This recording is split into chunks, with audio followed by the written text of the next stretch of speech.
India आप સૌનું હાર્દિક સ્વાગત છે। આવો જોઈએ આજના સમાચાર। આજરોજ ધાંગધ્રા શહેર ખાતે ધાંગધ્રા સિટી પોલીસ સ્ટેશન તથા ધાંગધ્રા તાલુકા પોલીસ સ્ટેશન દ્વારા તિરંગા યાત્રાનું આયોજન કરાયું, જેમાં ડીવાયએસપી, પીઆઈ, પીએસઆઈ સહિત મોટી સંખ્યામાં પોલીસ તથા સામાજિક કાર્યકરો જોડાઈને મુખ્ય બજારમાં ઝંડો આપીને ભારત માતા કી જયના નારા લગાવીને યાત્રા કાઢી હતી। Reporter Basit Shaikh, news 7 India, Dhrangadhra.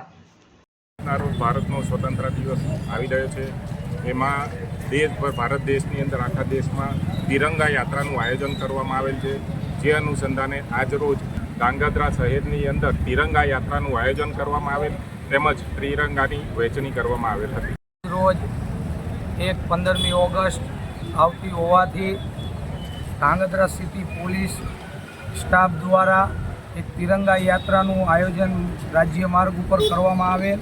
તેની અંદર પોલીસ દ્વારા અને ડીવાયએસપી દ્વારા અને ધાંગધ્રા સિટી પીઆઈ, તાલુકા પોલીસ સ્ટેશનનો સ્ટાફ, આ તમામ સ્ટાફ હાજર રહીને ધાંગધ્રા સિટીના તમામ માર્ગો ઉપર ફેરવીને અમારા ડીવાયએસપી સાહેબ હસ્તક એક તિરંગા હરેક દુકાન સુધી પહોંચે તેવી અમારા ડીવાયએસપી સાહેબના હસ્તે એક તિરંગાનો આયોજન કરેલ અને જાહેર માર્ગ ઉપર એક તિરંગા યાત્રા સિટી પોલીસ દ્વારા ફેરવવામાં આવેલ। ભારત માતા કી જય, વંદે માતરમ।